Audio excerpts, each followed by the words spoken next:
Namaskar. During this corona pandemic, we are slightly dispersed from each other. So we thought that we should start some activity so that people can come close, at least on internet. So this activity called as Phero Talk activity is just launched. So I welcome you. Today is the second episode of Phero Talk. Today we have got eminent ferrocement expert, Mr. Milind Kulkarni. Mr. Milind Kulkarni graduated from College of Engineering, Pune, COEP, in Civil Engineering with honors in 1983. During this last long 36 years, he has specialized in structural designs for mega water and wastewater treatment plants, large capacity pumping stations for flood water, sewage water, wastewater captive power plants, major centering staging, bridges, chimneys, silos, bunkers, and special large span structures, box girder bridges, spinning mills, and whatnot. He has been a special advisor, technical advisor, and principal consultant to large number of companies such as Thermax, Ion Exchange, TCE, TCS, Batley Boy, Larsen and Toubro, Reliance Industries, Kirloskar Brothers, Godrej, and whatnot. He has worked with World Bank as technical advisor and auditor for the Latur earthquake and rehabilitation project. He has also been working in the field of construction chemicals, especially special additives, corrosion inhibitors, penetrating sealers, and negative side waterproofing of large structures subject to uplift, and associated as a technical advisor to companies like BAS, Ardex Tech, Dry from Australia, and BASF from Germany. He also is a lead auditor for ISO 14001 and GRIHA environmental audits and specializes in design of green buildings components such as thermal and photovoltaic systems, wind turbines, biogas plants, and sewage recycle, urban rainwater harvesting, heat reflective coatings, and green waterproofing. He is currently extensively assisting the Ferrocement Society on working and formulating working guidelines for draft code of ferrocement, the first of its kind in the world. He has been actively working on understanding behavior and design of ferrocement technology for last few past decade, and is involved in taking training programs for propagation of this technology on behalf of the Ferrocement Society. He is actively associated with an NGO called Jalavardhini by engineer Ulhas Paranspe, which works in the field of water conservation and harvesting by conducting workshops, training programs for farmers in a rural area. So I welcome Mr. Milind Kulkarni, and today's anchor is engineer Rajendra Pawar. So I request Rajendra Pawar to take over. Mr. Rajendra Pawar. The main presentation by Engineer Milind Kulkarni, and thereafter we'll have our so instead of wasting more time now, I request Mr. Milind Kulkarni to start industry. Why standardization? The fundamental reason why standardization is ferrocement itself is such a flexible and versatile and ductile material that it has given us multiple options to do work in ferrocement, and we have many schools of thought, many schools of philosophy of behavior of ferrocement, many schools of how to design ferrocement structures, many schools of thought on a method of construction, many schools of thought on type of construction, and equally on the other side we have many untrained contractors, untrained designers, and untrained supervisors who do the work on the basis of thumb rule. And fortunately, ferrocement is very kind to us, so we get away with that. But the fact remains that standardization is the must, and in the process of standardization, we must be IS code that I'm talking about, the Indian code, is applicable to all the countries and all the people, international people who are here. In their own countries also, there are no such great up-to-date or updated codes which will enable a designer to really design a structure and get it constructed from an experienced contractor. So to make the code is a big challenge, and in that process, I thought that uh, there should be enough leeway for various schools of thought to be incorporated in the code. What it means is the code should be very simple and should have a large framework to allow people to design with the philosophy that they like. Now, for example, a standard Indian code, for example, starts with the terminology. Again, we have different terminologies by different schools of thought. So we'll have to get together and get the terminology common for everybody. What is specific surface, volume fraction is volume fraction, and all the definitions have to be well defined in a single format only. That is the first time, because each school of thought has its own terminology also. We are into so much trouble that and confusion. So simple terminologies can be standardized. Similarly, followed by the materials. So fortunately, there is not much difference of opinion in the materials. You have structural reinforcing steel, which is already a tested material. We have sand, which is also, we have a regular code, and all other countries also have a code for that. We have cement, we have weld mesh, we have chicken mesh, and all these materials are known, and test procedures can be incorporated in the code, or we can refer to some codes where already test procedures are already in place. Basically, the acceptance part is very important, and acceptance means standardization. Standardization means basically formulating a broad framework which allows everybody to bring in their philosophies of design and have a sort of a common standard which can be acceptable to the entire community. Now, the BIS generally talks of, as I told you, the terminology. We'll have to standardize the terminology in terms of the specifications for the specific surface, volume, ratio. All this has to be standardized, and there's a single line of thought by everybody on that. Followed by the terminology, we have the materials. Materials are fortunately common to everybody's philosophy, so I don't think that the school of thought will not change much. Once the materials are defined, then we go to the design philosophies. Now we have two or three or four design philosophies which we cannot stop. We have Divekar sir having his own school of thought, Arun Purandare sir having his own school of thought, Ashok Jain having his stress membrane theories.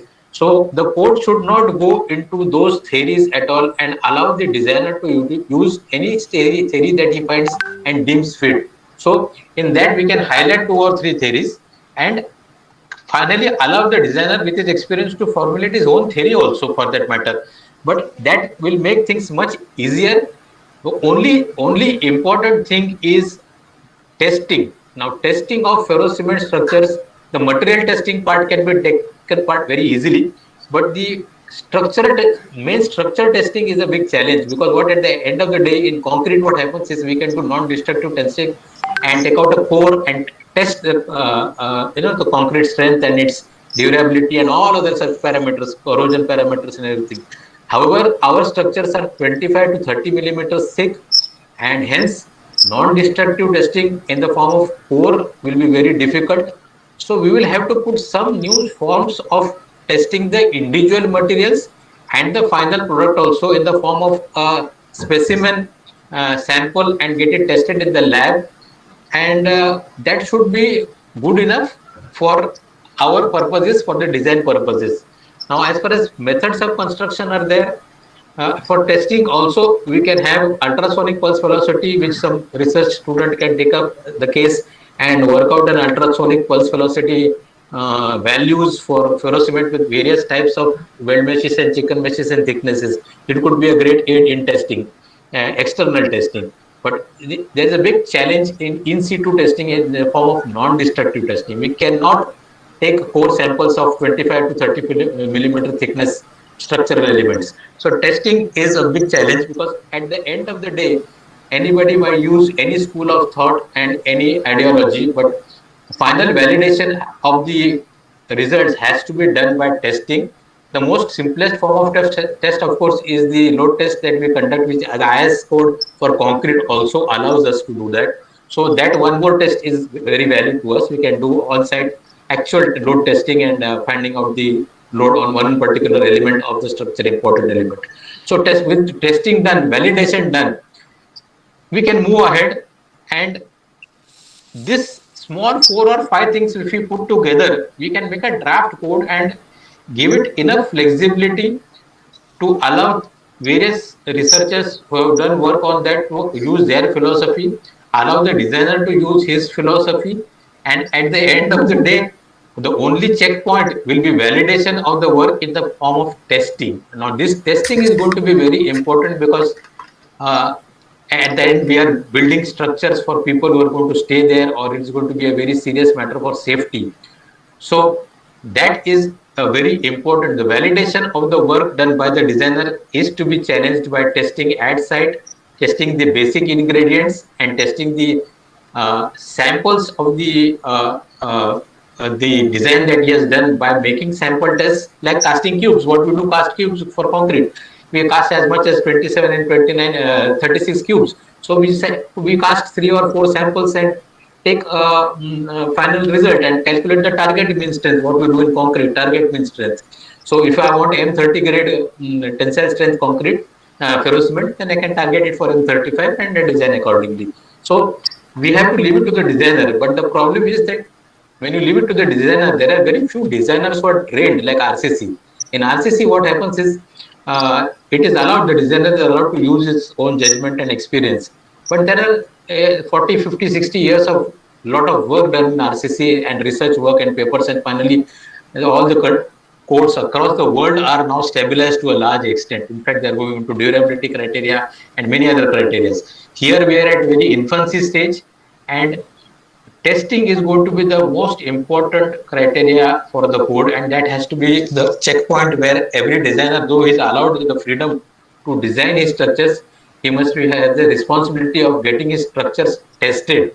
And after testing, of course, we will always come back to checking and observation of the structure.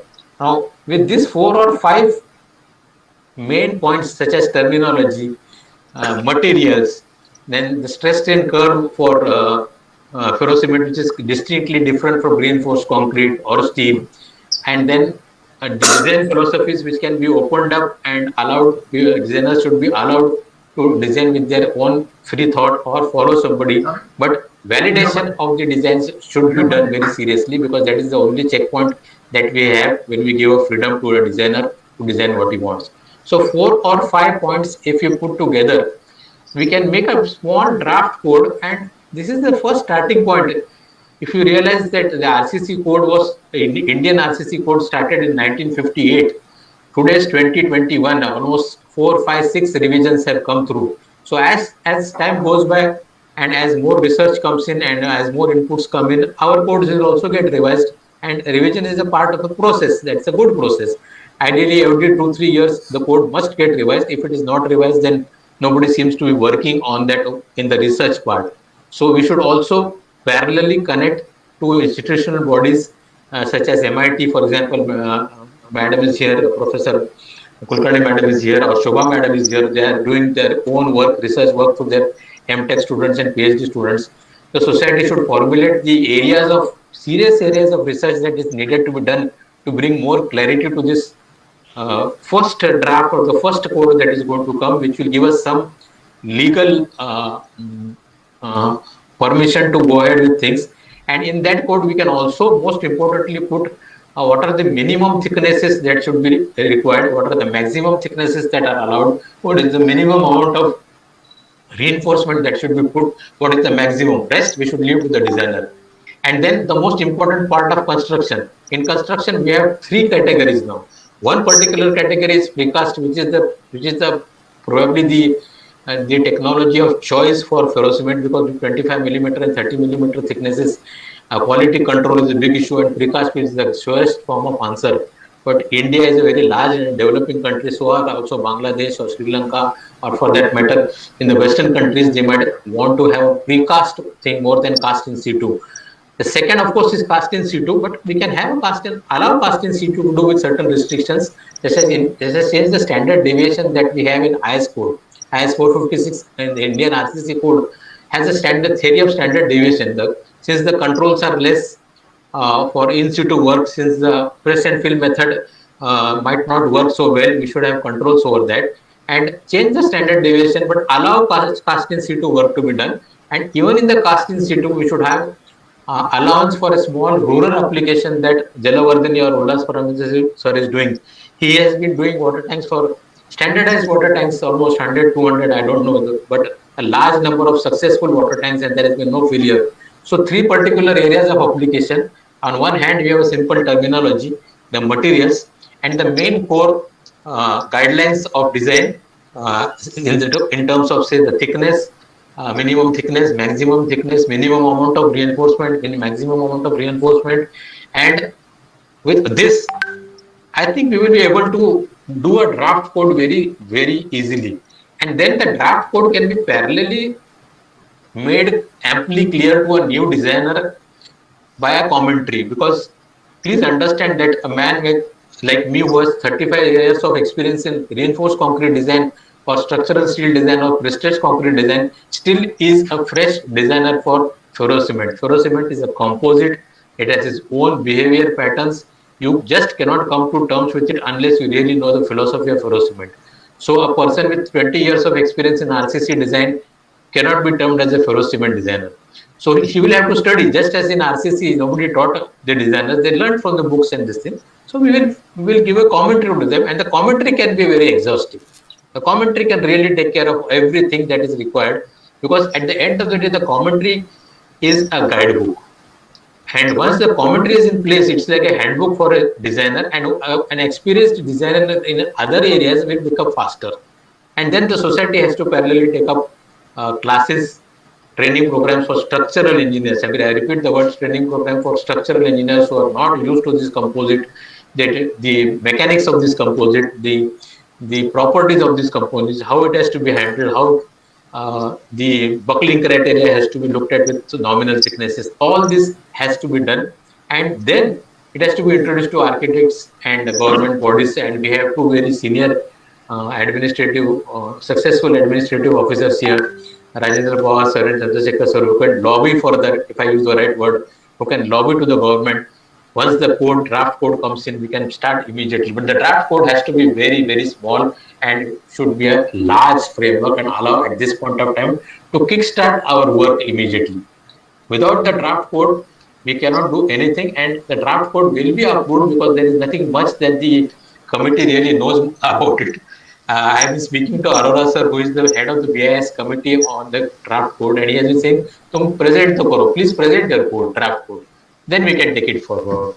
So let's make a simple draft code with a couple of important things put in it, and at this point of time, just allow the designers to allow their own philosophy or follow a philosophy, but the validation of the philosophy is the most important thing. So let us put the checks and balances in place by putting proper testing procedures for raw materials such as steel, chicken mesh, weld mesh, sand, and mortar. And on the other hand, the final product that is going to come up, because the standard concrete tests are not applicable to us.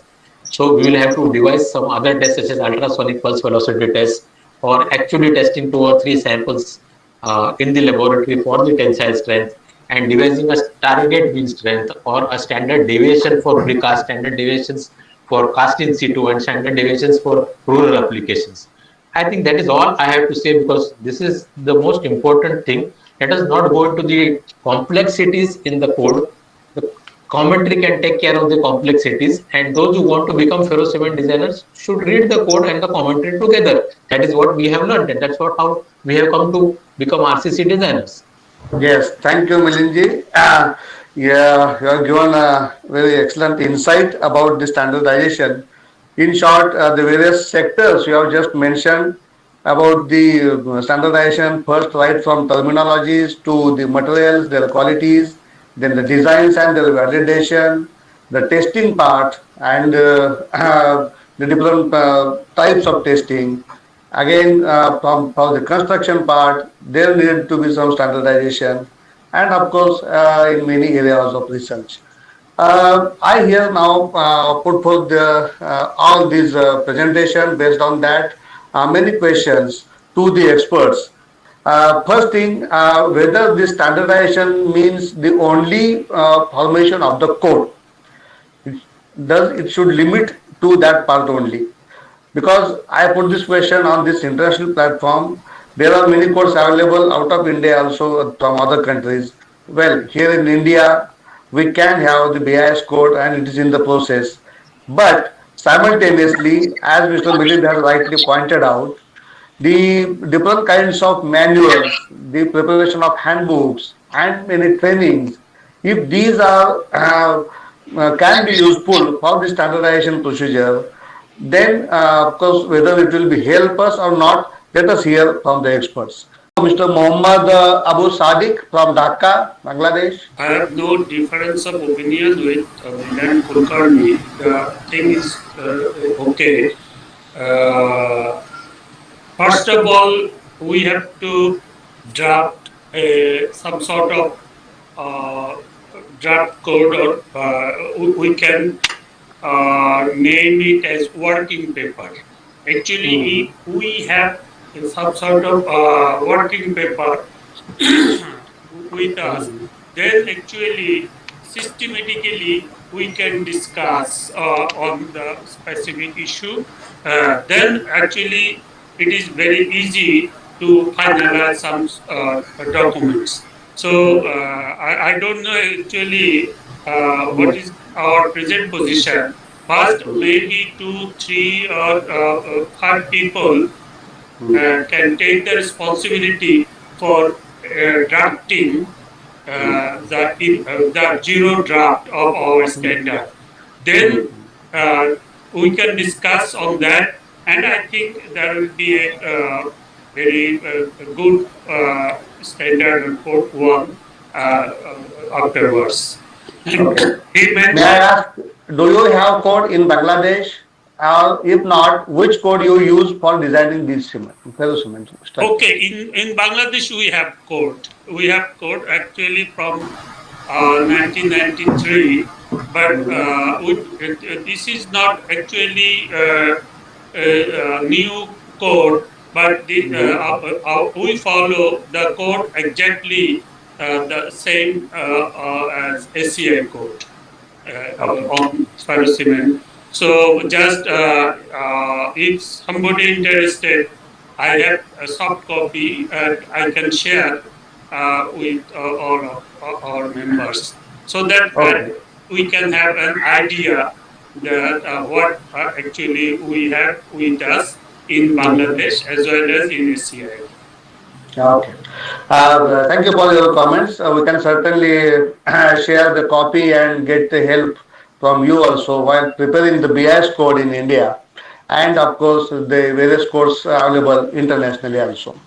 Now I will go to Mr. Ashok Jain.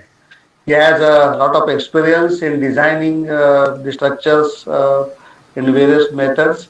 Mr. Jain, please. Thank you, Mr. Pawar. I have nothing to add or subtract to what Milind has said. All I want is a code. Hmm. I mean, that is the start Right. of the story and the end of the Yeah. story. Whether it You, is you, right, whether it is wrong, whether it yeah, is yeah. whatever it says, I don't care. Yes, But I you read the want minds a of code. all. Mr. Jain, you read the minds of all of us. Because I do not want to add to the confusion which is prevailing in the ferrocement market, if I can use that word market. Because everybody has his own theories and everybody does something or the other, and Right. unfortunately everything stands. Hmm. That is the reason why we have so much of confusion. Ferrocement doesn't give us a chance to point a finger to anyone saying that this was wrong, because it takes it in its stride, Right. which is so magnificent and magnanimous of ferrocement to take everything. But that does not mean that everything is right. But Okay. I do not want to add to that confusion. I do not want to get into that confusion. I simply want that there should be a code, Hmm. which something in black and white, which the government of India, the community of engineers at large in India should recognize. Welcome, Mr. Pama. You rejoined us. And what shall be included in that? how to go ahead about that, and who shall do it. Just your views about this standardization procedure. The best country to Mhm. embark on this code of practice is India. You know why? Because we and ACI before attempted to produce a code of practice. What I would like to suggest to our Indian friends is this. Please look at the ACI code and improve on it. And the only country in the world right now that is in the best position to improve the ACI code is India. You know why? Because I don't see the picture of Professor Dibikar, but I want to salute him for the work that he has done on cracking. He has come up with a very unique procedure for designing ferrocement, and it uses the specific surface. Now, any design of ferrocement, in my opinion, especially since we are after critical crack, has got to take into account the specific surface. And that design procedure has already been discovered by Professor Divikar. And so, my suggestion to my Indian friends is look at the ACI code and revise it as much as possible. But I think that you should look at the work of Professor Divikar because he spent a lot of time. I have gone through his work. I have nothing else to say but praises for the way that he approached the cracking aspect and how to translate it into design procedure. Yeah, yeah. Yes, thank you very much, Mama. Certainly, as per your suggestion, we will take have this big challenge to improve the ACI code, even the codes available from other countries like maybe Bangladesh or in Europe or even in US, some other countries, and we will try to prepare our own code in our India. Next, without wasting much time, I will go to Dr. Shobha Rajkumar. She is a professor in Salem, a government college of engineering. She has done lot of academics in ferrocement work. Your views, please. When I started in 2000, I couldn't make my professors accept what the behavior of ferrocement. And through my experience, I found that the behavior of ferrocement is totally different from behavior of RCC. And they were looking only at angle of RCC. They couldn't accept the strength, whether this it will be durable at all. And it was very, very difficult for me to convince them because there was no code. They were asking, is there any code for ferrocement? That was the question I was put. Okay. And I couldn't answer to their questions, but only through the results which I had obtained in all the, that gave me confidence that the behavior of ferrocement is unique and it has got a very good strength and it is durable. I did tests on both load test as well as durability also I studied. And ferrocement proved to be durable. And the slabs are still there as sitting benches in our college. And I tested about 30 to 35 slabs, and all the unique behavior which I noticed in ferrocement was there was no spalling of cement mortar, even when it underwent a load of 6 tons. I actually wanted to tell you that there is a need for standardization because the difficulties which I underwent. So that's why I told all these things. Okay, and really a code is very much required. And numerous people have started working on ferrocement, but if there is a code, they can very well prove to the society, and it is a very good structural element, and it can be used for any type of construction. Okay, thank you, Dr. Shobha. Next, I will invite Dr. Shaktivel. He has been a professor in Chennai College and have a lot of experience in ferrocement. See, actually, I was initially working in the construction sites, and I was working for reputed architects.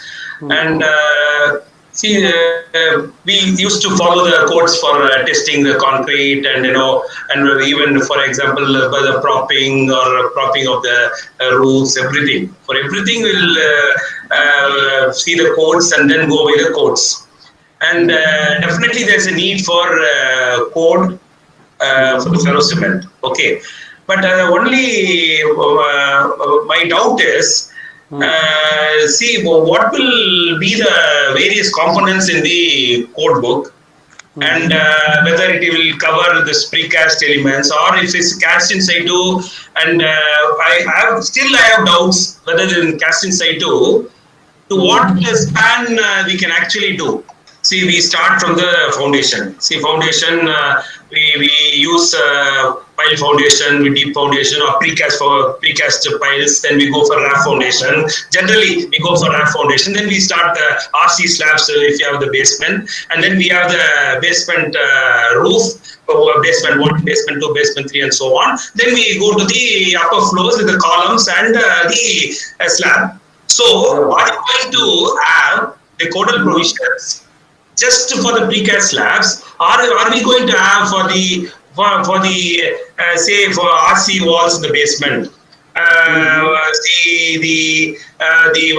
what you call the walls, RC, that is the walls, means the walls which are going to be used in the buildings, the upper floors. If it's going to be a thin wall. Say we usually in the general buildings we have the shear walls also. We have shear walls. Shear walls, and we have cores in the buildings. In the corners we have the cores. Okay, so all the components shall be covered. That is standard practice for the lift shafts. If you see the lift shafts, again from the say minus 1.6 or minus 1.8 meters. Generally, if it's without basement. Then we start from there, the walls, the lift walls, they call it shear walls. Are we going to have the code for those things also, for those components? Dr. Shaktivel, all these things can be decided when the committee of the BIS is already formed. Then the discussions, the experts are there, they will discuss among themselves. Can I invite Mr. Purandare, please? By the time, then we will shift over to Dr. Sunil Kutte, sir. My views on the standardization are that yes, there should be standardization from engineers' point of view. Though we have two fraternities, customer and engineer. Customer may not be bothered. Today, when customer goes to market to purchase one cell phone, I don't think that any customer ever in the world has asked, is there any code for this component of the mobile or this component of the laptop and all those things. So customer may not be worried. But from engineers' point of view, yeah, we should have code, we should have some standardization. I have 6 points to include in our codal provisions or codes while designing the code. Point number 1, let us, we have 2 codes as on now, ACI code, 2 codes, and one is Bangladesh code. So let us list out the loopholes and lacuna in the existing codes. They have done a lot of work. Let us list out those loopholes and lacuna. Point number 2, just now Milinchi, he elaborated the contents of the code in general. Let's have micro detailing of the contents of the code. That is my second point.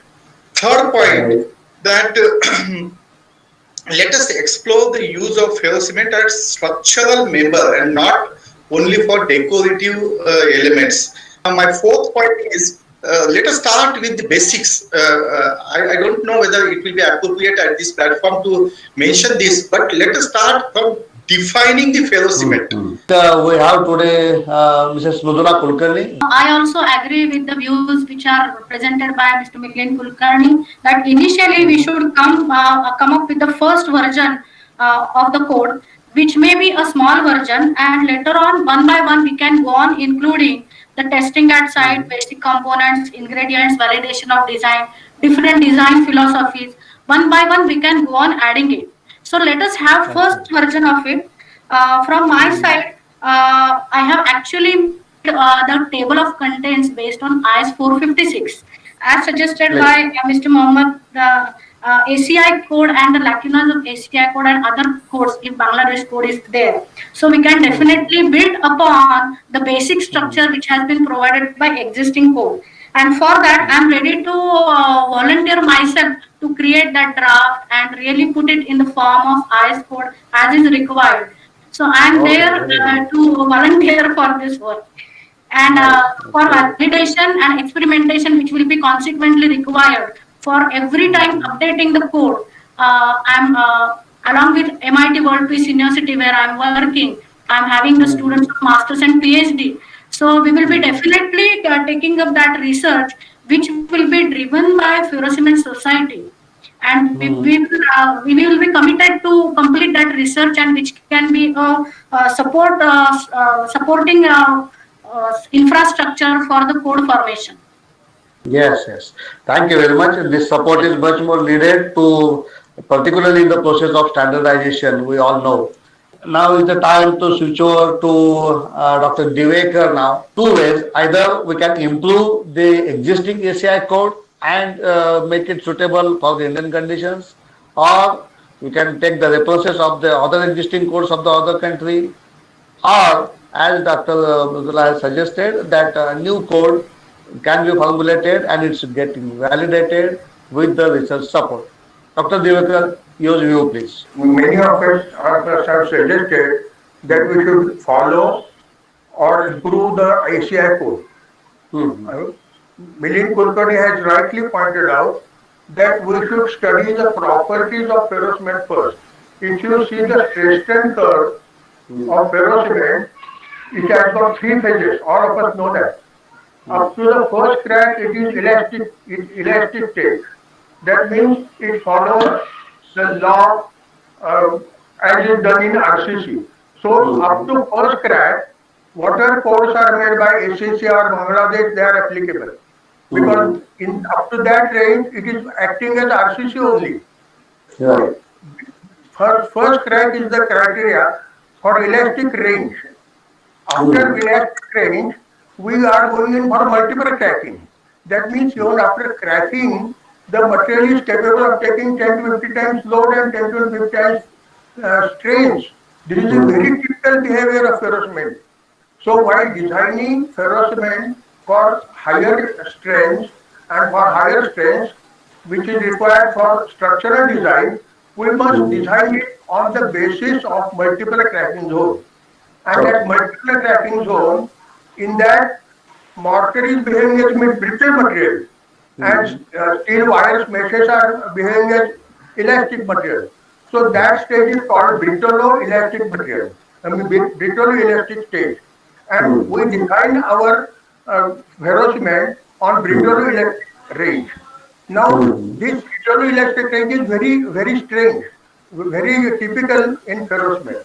Now, as you have found out a new material, in that range, if you consider, all the things are dependent on the bond. The strength is going on increasing due to bond between the meshes and the mortar. And that bond is playing very important role. Up till now, whatever research is done on ferrocement is related to the volume fraction of steel. See, all the curves that are plotted, all the work that is done is related to volume fraction of steel as is done in RCC. Nobody has connected all the properties, compression strength, tensile strength, all those aspects, never they are connected with SR, specific surface. So, sir, you mean to say there can be a different design methods which all should be included in the code? Definitely. Now it should be based on the SR. That is one thing. That is a typical property, typical characteristics of the ferrocement must be considered while designing. And in that case, in that brittle-elastic range, ferrocement is capable of taking so much strain and so much higher loads.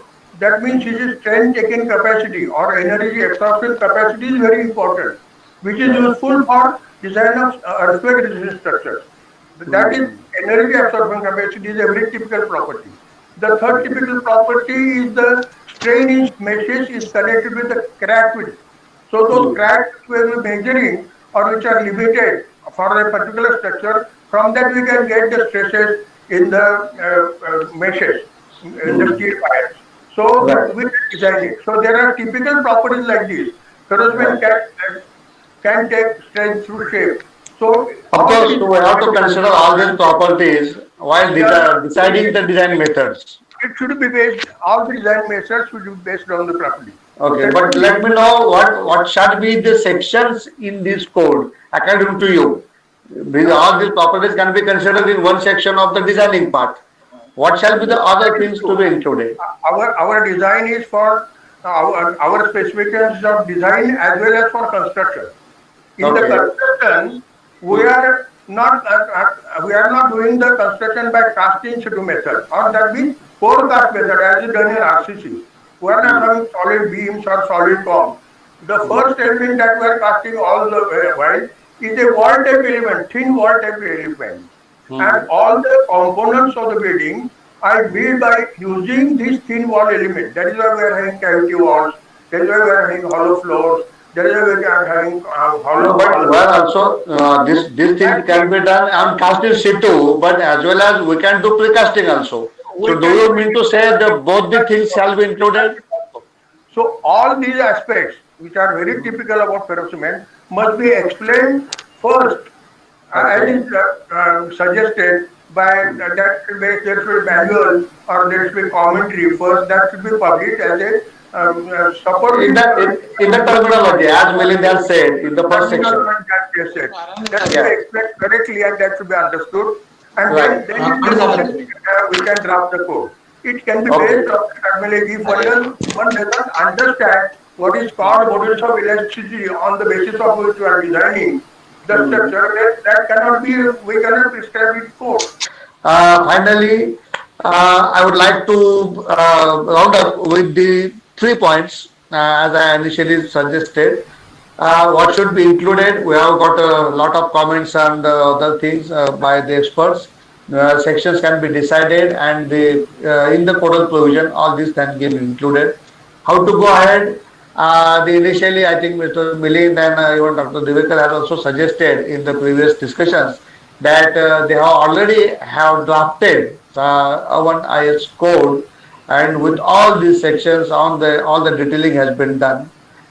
If few corrections or as suggested by Mr. Pama, some improvements from the ICI codes, and if those can also be included in this code, or some other additional aspects like say precasting or some different design methods, those have to be added. Accordingly, those can also be improved, and this draft new code can be submitted to the BIS, where the subcommittee has already been formed by the BIS for the approval of the code on ferrocement technology. I think 2 meetings were also held around 2 years back. So after this gap, now with this discussion, I think it will get triggered and the ball will start rolling. And at the earliest, we will follow it up to get our new IS code soon. So with this, I thank you very much to all the participants again, and let us meet for the new and another topic on the third talk of this Ferro Talk with the help of Ferrocement Society, Pune. So thank you very much for watching this video of episode number 2 of Ferro Talk. Please also watch our next episode number 3 of Ferro Talk. Please don't forget to visit our website ferrocementindia.com.